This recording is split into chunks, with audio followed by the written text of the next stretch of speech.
আজকাল এই চেক বাউন্সের ব্যাপারটা আর্থিক লেনদেনে বেশ একটা ঝামেলার কারণ হয়ে দাঁড়ায়, তাই না? হ্যাঁ, খুবই কমন একটা সমস্যা এখন। তো আজ আমরা এই নিয়ে একটু কথা বলবো।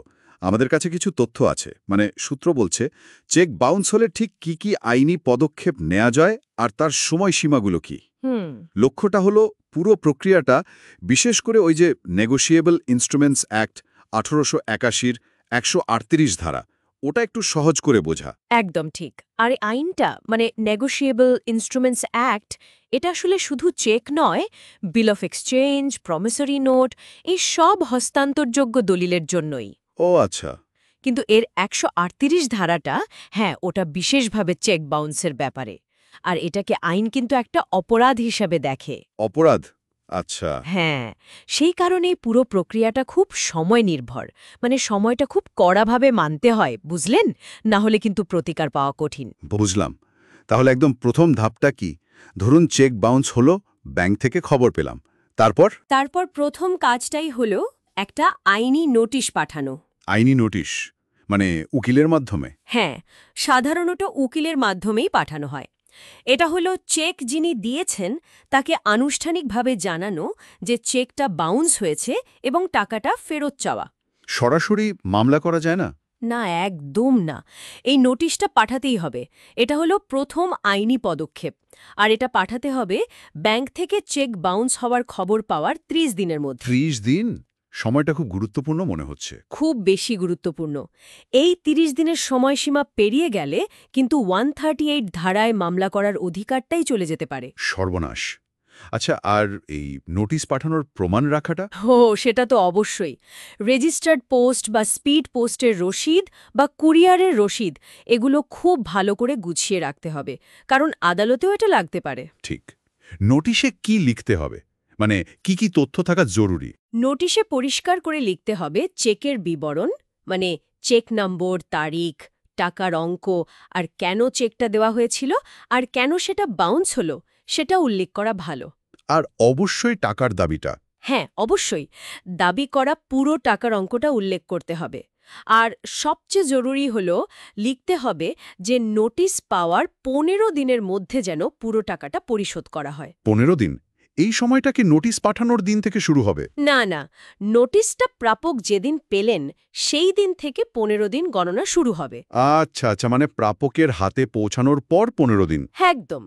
এই সময়টা তাকে দিতেই হবে টাকা পরিশোধ করার জন্য।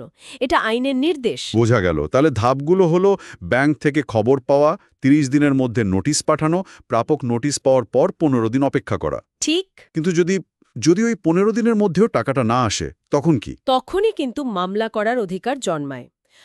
ওই 15 দিন পেরিয়ে যাওয়ার পর এবং যদি টাকা পরিশোধ না হয়, তাহলে আপনি ফৌজদারি মামলা করতে পারবেন। ফৌজদারি মামলা? আচ্ছা। হ্যাঁ, সেকশন 138 অনুযায়ী এটা একটা ফৌজদারি অপরাধ। তো মামলাটা করতে হবে ওই 15 দিনের মেয়াদ শেষ হওয়ার পরে 30 দিনের মধ্যে। ওহ, আবার একটা 30 দিনের সময়সীমা। হ্যাঁ, পুরো চক্রটা দেখুন। ব্যাংক থেকে জানার পর নোটিশের জন্য 30 দিন, তারপর টাকা দেওয়ার জন্য 15 দিন, তারপর মামলা করার জন্য আবার 30 দিন। তার নোটিশ পাওয়ার পর মোট 45 দিনের মধ্যে মামলাটা করতে হচ্ছে যদি টাকা না পাই। 15 দিন অপেক্ষা প্লাস 30 দিন মামলার সময়। ঠিক ধরেছেন। ওই শেষ 30 দিনটা হলো মামলা দায়ের করার ফাইনাল উইন্ডো। এই সময়টাও খুব কড়া। তাহলে কোনো একটা সময়সীমা, ধরুন নোটিশ পাঠাতে দেরি হলো বা মামলা করতে দেরি হলো, তাহলে কিন্তু মুশকিল। 138 ধারার অধীনে প্রতিকার পাওয়া প্রায় অসম্ভব হয়ে যাবে। পুরো কেসটাই হয়তো আদালত শুনবে না। বুঝলাম। সময়ানুবর্তিতা এখানে সবথেকে জরুরি। একটু এদিক ওদিক হলেই চলবে না। এক কথায় হ্যাঁ, চেক বাউন্সের ক্ষেত্রে সময় হলো সবচেয়ে মূল্যবান। প্রতিটি ধাপের সময়সীমা পুঙ্খানুপুঙ্খভাবে মেনে চলতে হবে। তাহলে সারসংক্ষেপে চেক বাউন্স হলে ঘাবড়ে না গিয়ে সঠিক সময়ে প্রথমে আইনি নোটিশ, তারপর 15 দিন অপেক্ষা এবং টাকা না পেলে পরের 30 দিনের মধ্যে মামলা। এই হলো মূল প্রক্রিয়া। একদম। এটাই হলো আইনি পথ। তবে এর সাথে আরেকটা প্রশ্নও কিন্তু মনে আসে। কি বলুন তো? ধরুন, আপনি সময় মতো নোটিশ পাঠালেন, কিন্তু যাকে পাঠালেন সে যদি বলে আমি নোটিশ পাইনি, বা ধরুন ঠিকানা ভুল ছিল, এই যে নোটিশ পাওয়া না পাওয়া সংক্রান্ত প্রমাণ। ও হ্যাঁ, এটা তো একটা জটিলতার জায়গা হতে পারে। ঠিক, পদ্ধতিটা জানা যেমন জরুরি, তেমনি এই পদ্ধতি প্রয়োগ করার সময় বাস্তব কিছু সমস্যা আসতে পারে। যেমন ধরুন, ঠিক প্রমাণ জোগাড় করা বা নোটিশ জারির প্রমাণ, এই দিকগুলোও কিন্তু সমান গুরুত্বপূর্ণ। এগুলো নিয়ে হয়তো আরও ভাবার অবকাশ আছে। ঠিক বলেছেন।